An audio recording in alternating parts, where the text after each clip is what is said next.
Tired of dealing with annoying flies, fruit flies, and gnats in your home? The Zevo Flying Insect Trap is your ultimate solution. Don't wait. Check out the link in the video description now to get your Zevo Flying Insect Trap on Amazon and enjoy a bug-free home today. Good evening. To my husband, Doug, thank you for being an incredible partner to me and father to Cole and Ella. And happy anniversary. I love you so very much. To Joe Biden, Mr. President. When I think about the path we have traveled together, I am filled with gratitude. Your record is extraordinary, as history will show. And your character is inspiring. Doug, and I love you and Jill. And I am forever thankful to you both.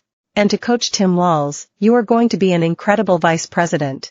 And to the delegates and everyone who has put your faith in our campaign, your support is humbling. America, the path that led me here in recent weeks, was no doubt unexpected.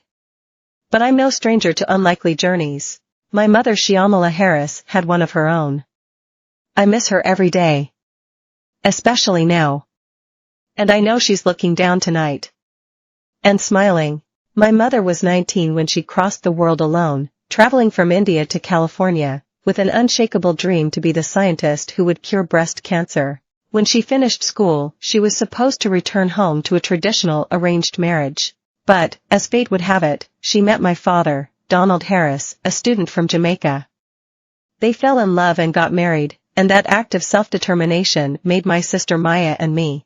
Growing up, we moved a lot. I will always remember that big Mayflower truck, packed with all our belongings, ready to go, to Illinois, to Wisconsin, and wherever our parents' jobs took us. My early memories of my parents together are joyful ones. A home filled with laughter and music. Aretha, Coltrane, and Miles. At the park, my mother would tell us to stay close. But my father would just smile and say, "Run, Kamala. Run. Don't be afraid. Don't let anything stop you." From my earliest years, he taught me to be fearless. But the harmony between my parents did not last. When I was in elementary school, they split up. And it was mostly my mother who raised us. Before she could finally afford to buy a home, she rented a small apartment in the East Bay. In the Bay, you either live in the hills or the flatlands. We lived in the flats, a beautiful working-class neighborhood of firefighters, muses, and construction workers, all who tended their lawns with pride. My mother worked long hours. And, like many working parents, she leaned on a trusted circle to help raise us.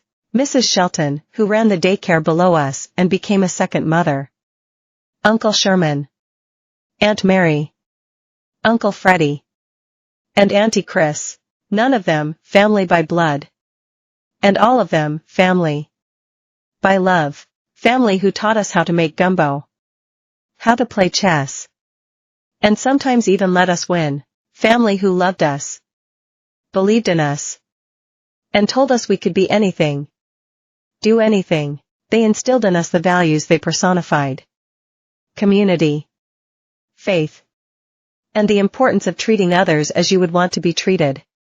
With kindness, respect, and compassion. My mother was a brilliant, 5-foot-tall, brown woman with an accent.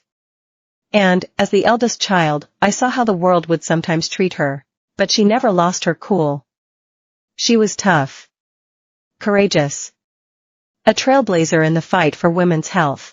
And she taught Maya and me a lesson that Michelle mentioned the other night. She taught us to never complain about injustice, but do something about it. She also taught us, never do anything half-assed. That's a direct quote. I grew up immersed in the ideals of the civil rights movement. My parents had met at a civil rights gathering. And they made sure we learned about civil rights leaders, including lawyers like Thurgood Marshall and Constance Baker Motley. Those who battled in the courtroom to make real the promise of America. So, at a young age, I decided I wanted to do that work. I wanted to be a lawyer. And when it came time to choose the type of law I would pursue, I reflected on a pivotal moment in my life. When I was in high school, I started to notice something about my best friend Wanda. She was sad at school. And there were times she didn't want to go home. So, one day, I asked if everything was all right.